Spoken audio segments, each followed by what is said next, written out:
Hello everyone. तो जैसा कि हमने अभी तक यूपीएससी यूपीपीएससी के काफ़ी क्वेश्चन सॉल्व कर चुके हैं प्रीवियस ईयर के, और अभी फ़िलहाल हम प्रीवियस ईयर ही इतने ज़्यादा प्रीवियस ईयर हैं कि अगर आपने इन्हें ही कंटिन्यू सॉल्व कर लिया तो आप एक्सपर्ट हो जाएंगे मेंस में। तो अभी तक हमने जैसे यूपीएससी और यूपीपीसीएस के सॉल्व किए। यूपीपीसीएस में एक 10 शॉर्ट क्वेश्चन आते थे, 10 लॉन्ग क्वेश्चन आते थे, ठीक है, 125 वर्ड्स और 200 वर्ड्स में। अब हम एमपीपीएससी का 2024 के क्वेश्चन सॉल्व करना स्टार्ट कर रहे हैं। जैसा कि जीएस पेपर 3 पे हमारा फोकस है, तो आज अब हम जो नया स्टार्ट कर रहे हैं सेशन, वो भी जीएस पेपर 3 एमपीपीएससी 2024। मैंने अपने अकॉर्डिंग चूज़ कर लिया है, क्योंकि आप कमेंट नहीं करते कि आपको किसका चाहिए, मतलब मैं सॉल्व कर सकती हूँ। तो मैंने यूपीपीएससी का कर लिया, यूपीपीएससी का कर लिया। अब हम एमपीपीएससी जीएस पेपर 3 सॉल्व कर रहे हैं।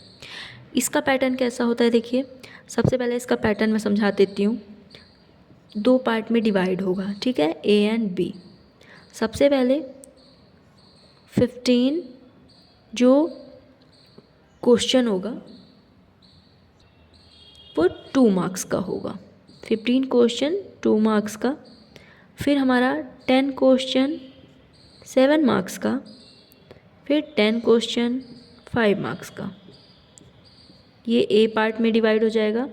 सेकंड पार्ट में फिर इसको भी डिटेल से बताते हैं कैसा होगा। फिर सेकंड पार्ट भी 15 क्वेश्चन 2 मार्क्स का, 10 क्वेश्चन 7 मार्क्स का एंड 10 क्वेश्चन 5 मार्क्स का।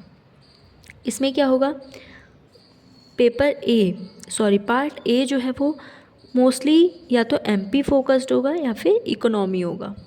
इसमें साइंस आ जाएगा, टेक्नोलॉजी आ जाएगा, और जो भी एक्स्ट्रा इंक्लूड होता है सब्जेक्ट वो आ जाएंगे। तो फर्स्ट जो पार्ट है वो कहीं ना कहीं एमपी फोकस्ड होगा। बट हम क्वेश्चंस वो सॉल्व करेंगे जो यूपीएससी के लिए भी हेल्पफुल हो, यूपीपीएससी वालों के लिए भी हेल्पफुल हो, और एमपीपीएससी के लिए भी हेल्पफुल हो, ठीक है। तो हम स्टार्ट करते हैं। जो हमारा फर्स्ट क्वेश्चन है वो डायरेक्ट है कि सकल घरेलू उत्पाद अपस्फीति कारक क्या है। सबसे पहले आपने जब सकल घरेलू उत्पाद पढ़ा, मतलब जीडीपी, ग्रॉस डोमेस्टिक प्रोडक्ट, सबसे पहले इसका मतलब पता होना चाहिए कि जैसा हमारा ये प्यारा भारत देश है, किसी भी कंट्री का जीडीपी हो सकता है, बट हम भारत का एक एग्जांपल लेते हैं, ठीक है। ये हमारा प्यारा भारत है। तो इस प्यारे भारत का क्या बोलेंगे कि इसकी सीमा के अंतर्गत, देश की सीमा के अंदर उत्पादित, मतलब जो प्रोडक्शन हो रहा है ना, उसे ही सकल घरेलू उत्पाद बोलेंगे। हमारे देश के सीमा के अंदर उत्पादित जो प्रोडक्शन हो रहा है, चाहे वो इंडियन कंपनीज़ कर रही हों या फॉरेन कंपनीज़ कर रही हों, वो टोटल जो है वो जीडीपी में आता है। इसका फार्मूला हो जाएगा, अगर आपको याद रखना है तो, एक इसका इजी फार्मूला क्या होगा, उपभोग, कंजम्पशन, निवेश, इन्वेस्टमेंट, सरकारी खर्च, गवर्नमेंट का जो भी इन्वेस्टमेंट है, और निर्यात क्योंकि हम फाइनल निर्यात उन्हीं चीज़ों का करेंगे जो हम अपने कंट्री के बॉर्डर के अंदर कर रहे हैं। आयात को माइनस क्यों करते हैं, क्योंकि जीडीपी का मतलब ही होता है कि हमने जो देश के अंदर उत्पादित किया है, ठीक है। ये फार्मूला हो जाएगा। इसमें ये नहीं होता कि इंटरमीडिएट जो प्रोडक्ट बन रहा है वो इंक्लूड होगा, नहीं, ये इसमें जो है वो फाइनल प्रोडक्ट जो है वो इंक्लूड होता है। तो अब हम आंसर स्टार्ट करते हैं, क्योंकि आपको कॉन्सेप्ट क्लियर ही होगा अगर आप मेंस की प्रिपरेशन कर रहे हैं तो, और मैंने आपको कुछ कॉन्सेप्ट जो है वो क्लियर कर दिए हैं। तो आंसर होगा, एक मूल्य सूचकांक, सकल घरेलू उत्पाद अपस्फीति कारक, डोमेस्टिक प्रोडक्ट रिफ्लेटर क्या है।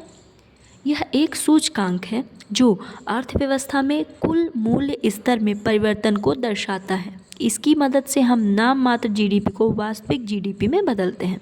अर्थव्यवस्था में कुल मूल्य स्तर में परिवर्तन को दर्शाता है, मतलब प्राइस में क्या डिफरेंसेस आए हैं। इसका फॉर्मूला है जीडीपी अपस्फीति कारक इजकल टू नाम मात्र की जीडीपी बाई वास्तविक जीडीपी इंटू 100। इसका जो उद्देश्य है वो क्या है, पूरी अर्थव्यवस्था, कृषि, उद्योग, सेवाओं को कवर करता है। इसमें उत्पादित वस्तुएं व सेवाएं शामिल होती हैं, आयात शामिल नहीं है। मुद्रास्फीति या मूल्य वृद्धि को मापने का व्यापक सूचक है। इस प्रकार जीडीपी अपस्फीति कारक अर्थव्यवस्था के वास्तविक विकास और मूल्य परिवर्तन के बीच अंतर समझने का महत्वपूर्ण उपकरण है।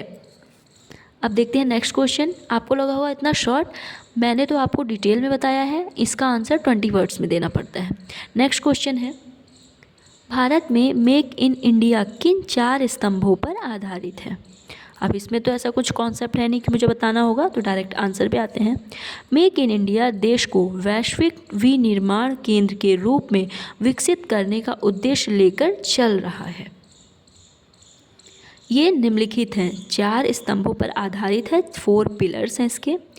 नई प्रक्रियाएं, न्यू प्रोसेसेस, उद्योगों के लिए उदारीकृत नीतियाँ, लाइसेंस व्यवस्था सरलीकरण और ई गवर्नेंस। नव अवसंरचना का विकास, न्यू इंफ्रास्ट्रक्चर डेवलपमेंट में, औद्योगिक कॉरिडोर, स्मार्ट शहर, लॉजिस्टिक्स, बिजली, डिजिटल अवसंरचना। नया क्षेत्र में होगा रक्षा, रेलवे, इलेक्ट्रॉनिक्स, अंतरिक्ष, नवीकरणीय ऊर्जा, विदेशी निवेश द्वार खोलना, मतलब इन पर फोकस करना। लाइसेंसों का सरलीकरण करेंगे तभी तो उद्योग स्थापित होंगे, और उद्योग स्थापित होंगे तो उनका प्रोडक्शन, उनका जो प्रोडक्ट है उनको नए एरिया में पहुंचाने के लिए हमें रक्षा रेल चाहिए। 4th आ जाएगा नया मानसिक दृष्टिकोण, सरकार को नियंत्रण से सहायक की भूमिका में बदलना, मतलब सरकार सिर्फ कंट्रोल ना करे बल्कि सहायक की भूमिका निभाए, लाइसेंसीकरण को आसान करे तथा ताकि जो न्यू उद्योग है वो स्थापित हो सके। निवेशकों के प्रति विश्वास आधारित दृष्टिकोण। अब हम देखते हैं नेक्स्ट क्वेश्चन। नेक्स्ट क्वेश्चन है हमारा, औद्योगिक उत्पादन सूचकांक की गणना करने हेतु 3 उपक्षेत्र कौन से हैं। इंडेक्स है, औद्योगिक उत्पादन आईआईपी इंडस्ट्रियल प्रोडक्शन के बारे में आपने सुना होगा, इंडेक्स किसी देश की औद्योगिक गतिविधियों के स्तर में होने वाले परिवर्तन को मापने का एक महत्वपूर्ण आर्थिक सूचक है। इसके 3 उपक्षेत्र हैं, खनन, माइनिंग, विनिर्माण और विद्युत और बिजली।